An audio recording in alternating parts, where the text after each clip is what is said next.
Hello class 10. Today let us have a topo sheet class. So in today's class we will start with a very easy thing in topo sheet.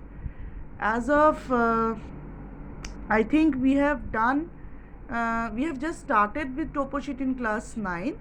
So I can't remember at present whether we have done this or not. So let us begin with a very easy thing in topo sheet today, that is how to identify the settlement pattern.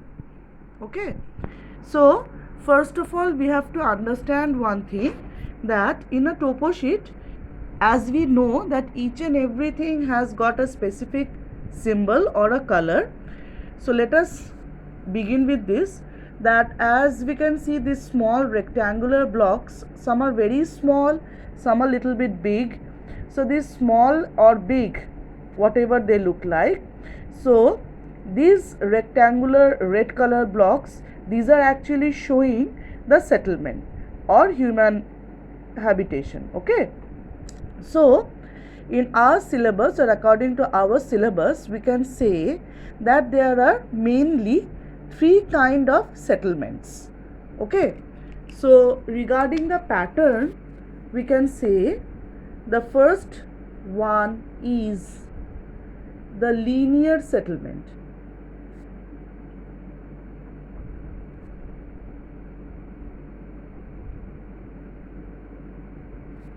So what about the linear settlement? So as the name indicates, linear, that means it is following a line. So actually if we can find that in a particular place of the entire topo sheet, settlements have developed or people have made settlements beside the main railway line or beside the main metal road, that is the main mode of transportation. Okay, for easy accessibility, because in rural areas, that is 45D/10 and 45D/7, both are actually showing the rural areas of India where good transportation is a big problem. So whenever or wherever we can see that for the sake of good transportation, people have created settlements or people have made their houses in either side of a road or in either side of a railway line, so we can say that it is a linear settlement. Unfortunately, in your 45D/10 and 45D/7, as such there is no good example of linear settlement. But you be sure about one thing, that wherever you can see that beside the main metal road or the main railway line, you can see that in either side or in one side sometimes that settlements have people have created settlements, so that is linear settlement. Over here if we see this pattern, so in this portion of the topo sheet, this is the main metal road, the red bold colored line, this is the main metal road, and in different, not throughout the road, but at certain intervals we can see that settlements have developed beside the main metal road, but they are mostly of clustered nature, they are not linear. Okay, so that is why we are not considering it as a linear settlement. So here comes the next one after linear, that is nucleated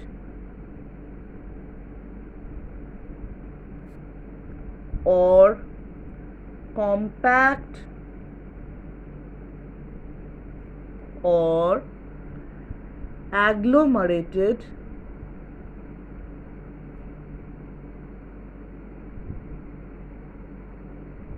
or last but not the least clustered.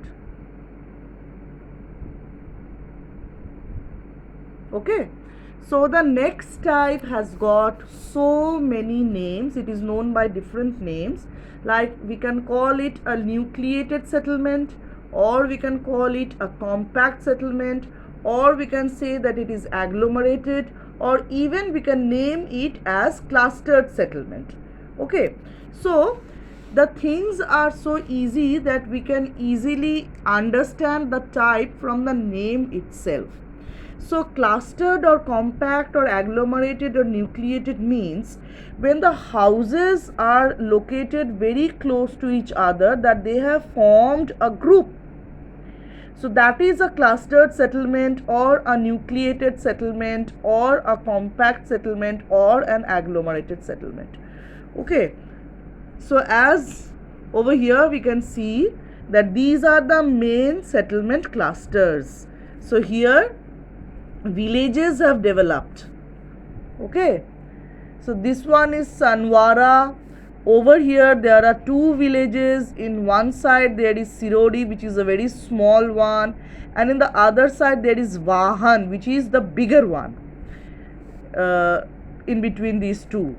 Now there is one more small cluster is there, which is known as Pithapura. Okay, next one that we can say, it is Gulabganj. Okay, so whenever the houses are located very close to each other, we can say that it is a clustered settlement, or it is a compact settlement, or it is a nucleated settlement, or it is an agglomerated settlement. Okay, I hope now it is bit clear to you all. Now the next pattern that we have to know, that is scattered.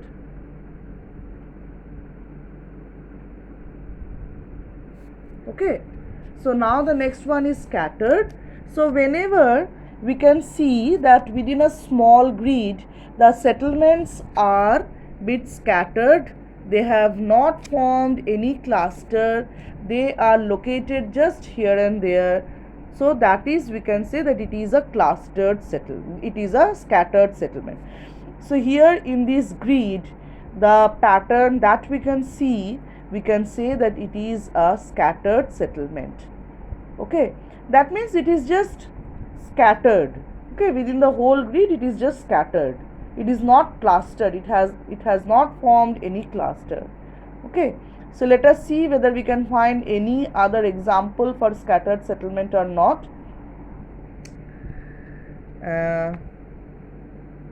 Over here also,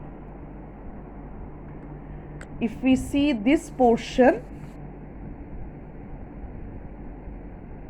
we can say that it is a scattered one. See here, the tiny red blocks and the temples, they are located quite far apart from each other. So this can also be an example of scattered settlement. Okay, now the fourth type, or the last one, that is the isolated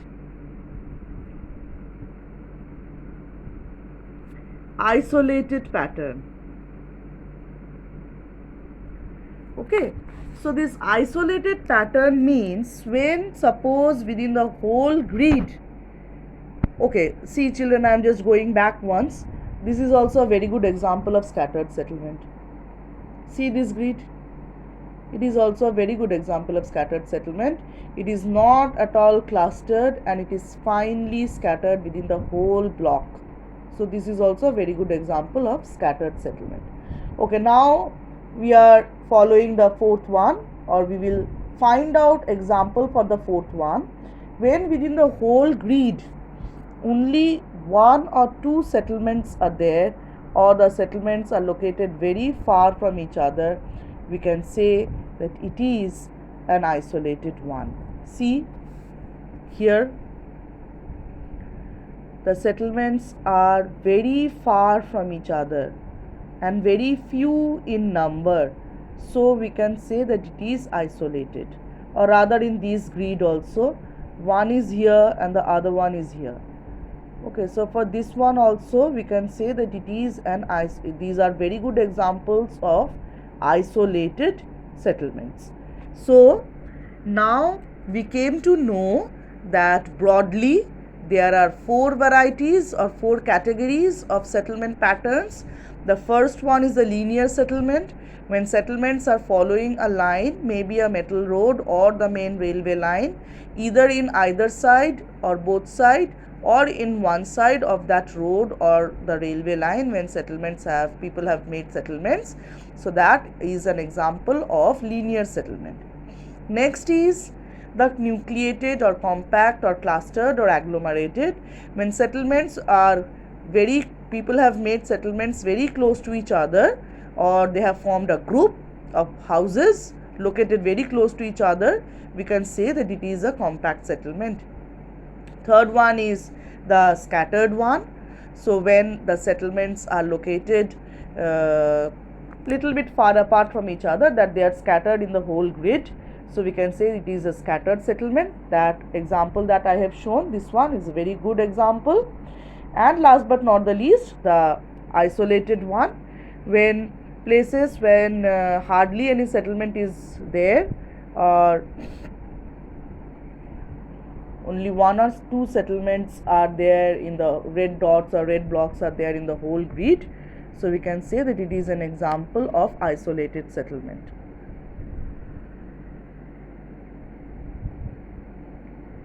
Okay, if we see this grid, it is also an example of isolated settlement. See, only one red block is there and temples are there. One temple and one Kshetri is there. So this is also a very good example of isolated settlement. This one is also a very good example of isolated settlement. Within the entire grid, only one settlement is there. Okay, so these are the isolated ones. Now the next thing that we have to know, that is, within a map extract, how to find out the most important or the most prominent settlement. Suppose you have been asked that which is the most important or most prominent settlement of this map extract, and you have to justify your answer. Okay, so as we have taken the example of this map extract or this piece of the entire topo sheet, which is a map extract, so we can see that within this map extracts, these are the prominent settlements or villages. Okay, so we have to find out the important one within the prominent settlements only. From the insignificant ones, we cannot find out the most important one. Okay, so how to identify any settlement as the most important one or the most prominent one? The key logic is the settlement which is enjoying maximum benefits or maximum facilities. Okay, so let us take the example of this one. This is Sanwara. The name of the settlement is Sanwara.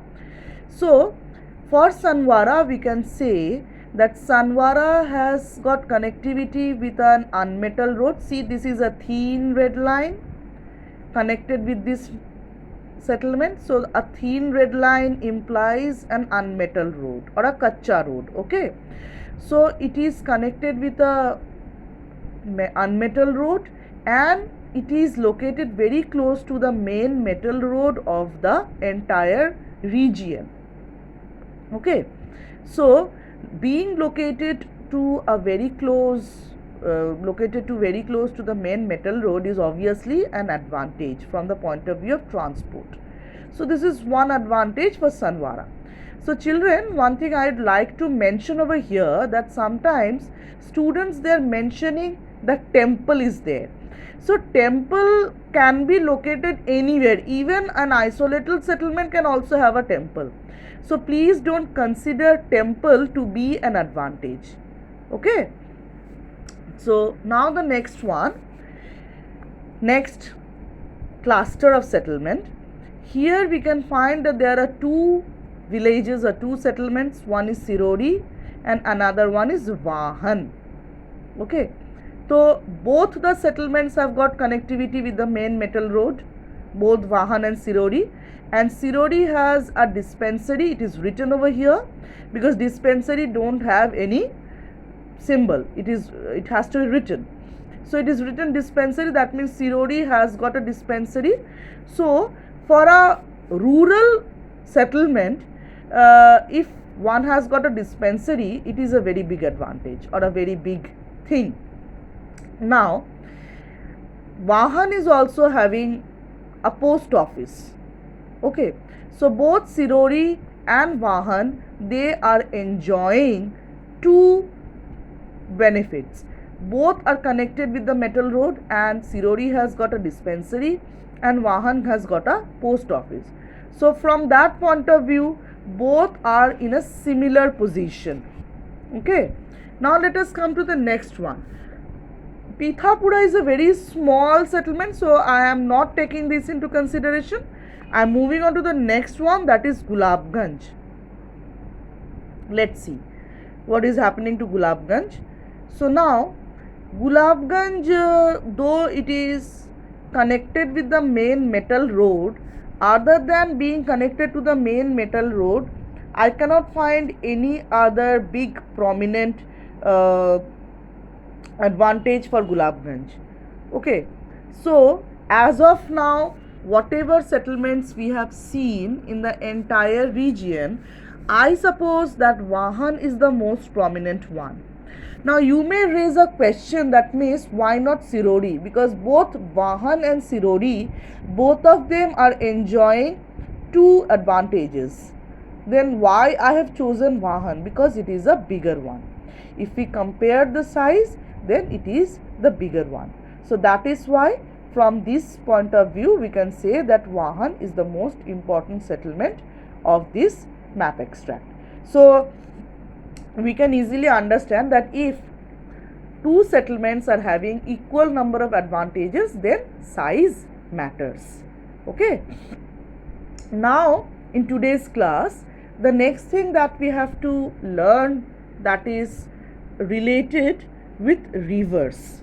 Okay, so things related with rivers that we have to know.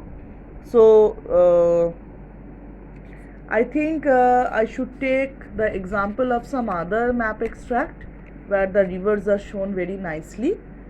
So let us see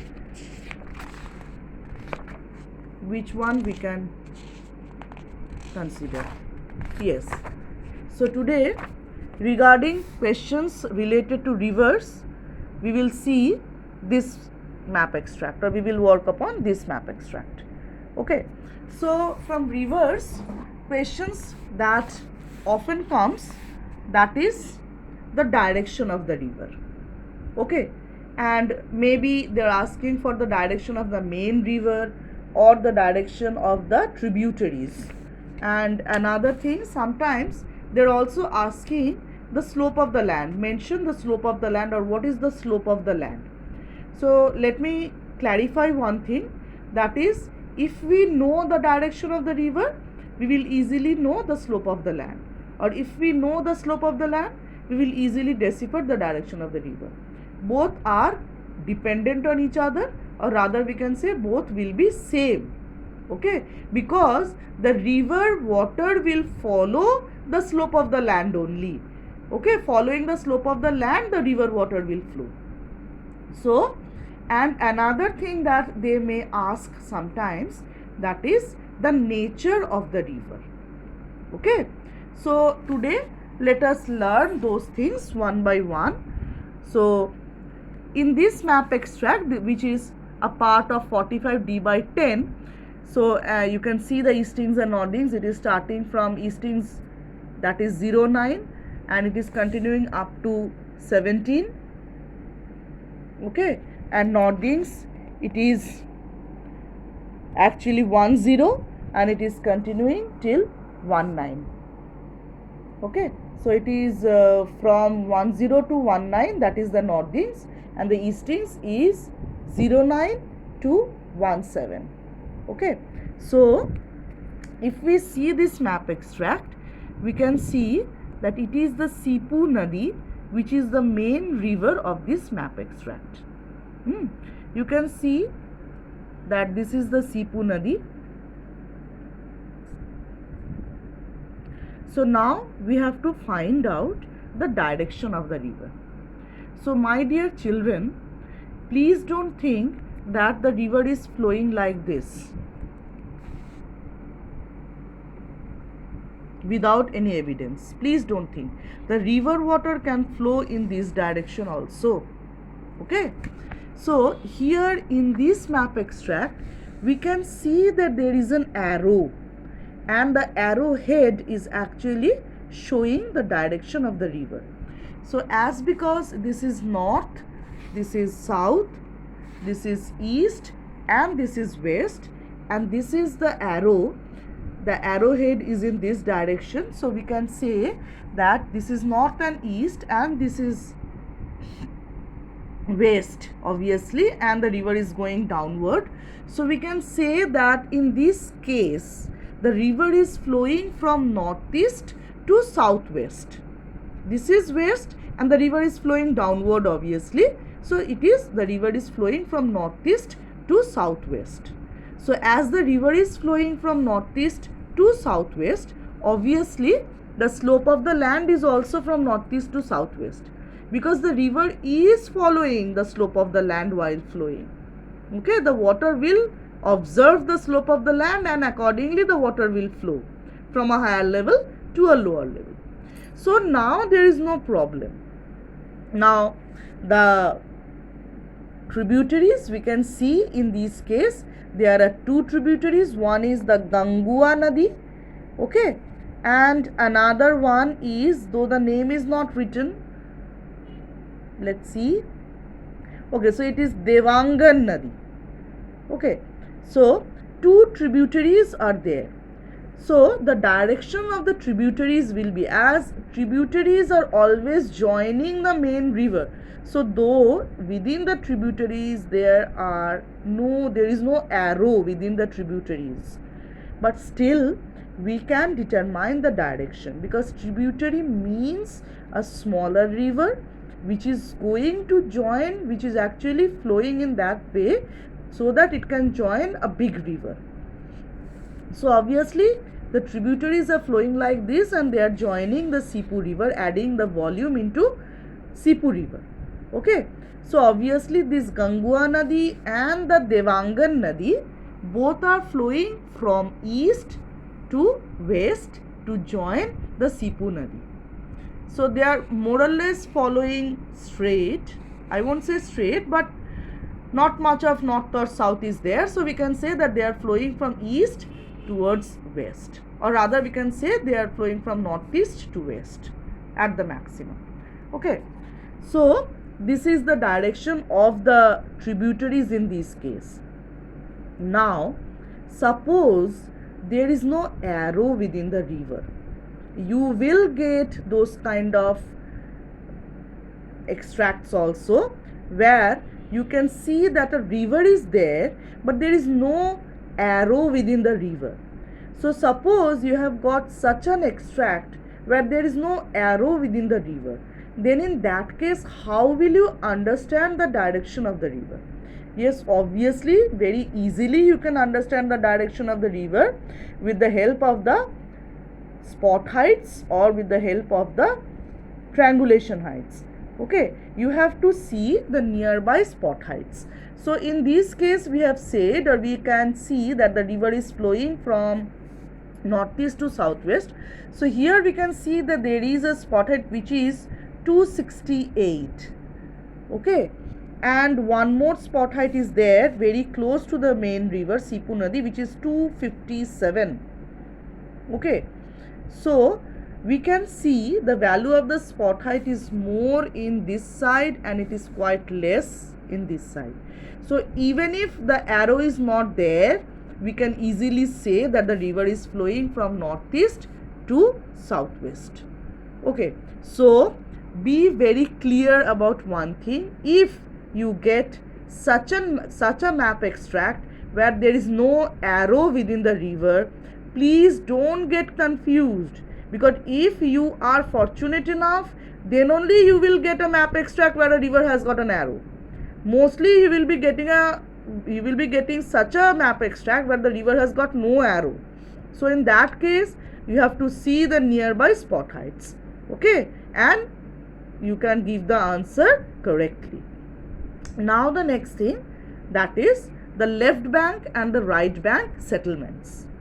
So in this case, as the river is flowing in this direction, okay, so suppose you are standing like this and you are facing in this direction.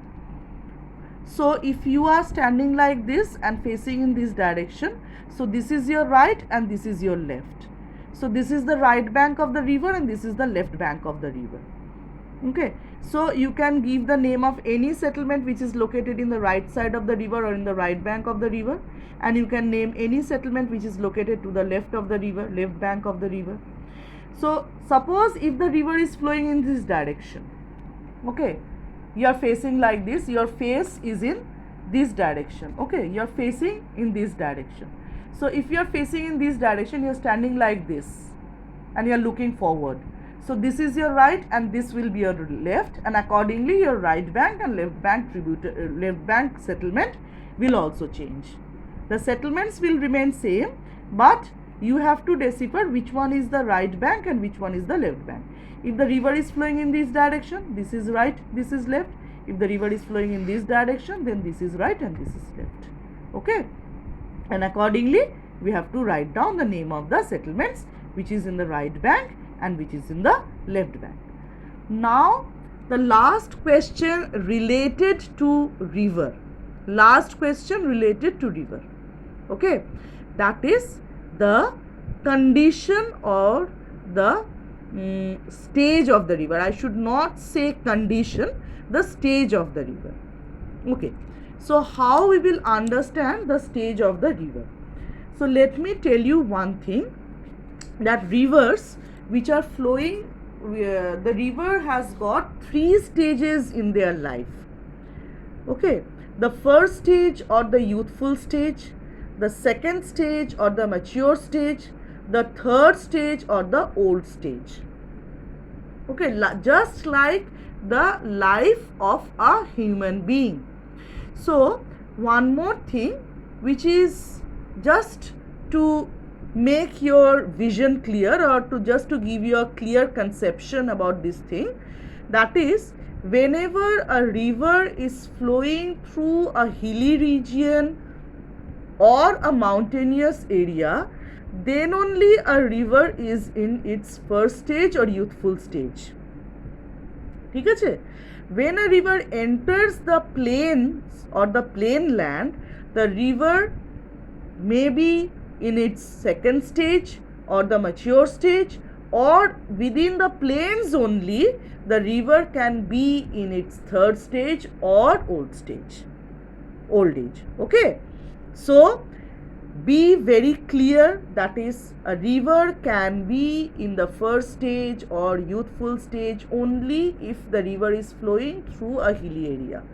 Within the plain, a river cannot be in the first stage. A river can be only in the mature stage or second stage, and as well as in the third stage or last stage in the plains. So as because this 45D by 10 and 45D by 7, both the places are showing the plains or plain lands, so that means the river can be in the second stage or can be in the third stage. A river cannot be in a second stage and third stage at the same time. Either the river can be in the second stage or the river can be in the third stage. Okay, so here just see the nature of the river. This is the river bed, the Sipu Nadi. Okay, this is the river bed, and you can see that there is no blue color within the river. There is no blue color within the river, but they are supposed to be blue color within the river. Instead of blue color, you can see tiny black dots within the entire river. Right? Why there is no blue color within the river? Though the river bed is quite wide. Okay. So we can say, and like the tributaries are flowing in a very curvy path, right? We can see that it is evident from the map only. But the river, the Sipu Nadi, is not following such a curved path. It is following more or less straight. It is not following a curved path like the tributaries. So we can say that the Sipu Nadi over here is in the third stage. What are the evidences? The evidences are, though the river bed is quite wide, but the river is not carrying much of water within it, because there is absence of blue color within the river. Instead, the river has huge deposits, or the river is carrying huge amount of silt within it, which is evident from the black dots. And the river is flowing more or less straight. More or less. Please give stress upon the word. Okay? That the river is flowing more or less straight. So, these are the justifications. For these, we are saying that the river is flowing, or the river is in her third stage or old age. Okay? Now, if the river, question may arise in your mind that what would happen if the river is in the second stage. So if the river is in the second stage, you would have been find much of water within the river, that is much of blue color within the river bed, not this much of siltation. Siltation will be very less, there will be much of water flow, and the river would have followed a much zigzag path. Okay, so as because those things are absent, the river is flowing through more or less a straight channel, there is huge siltation.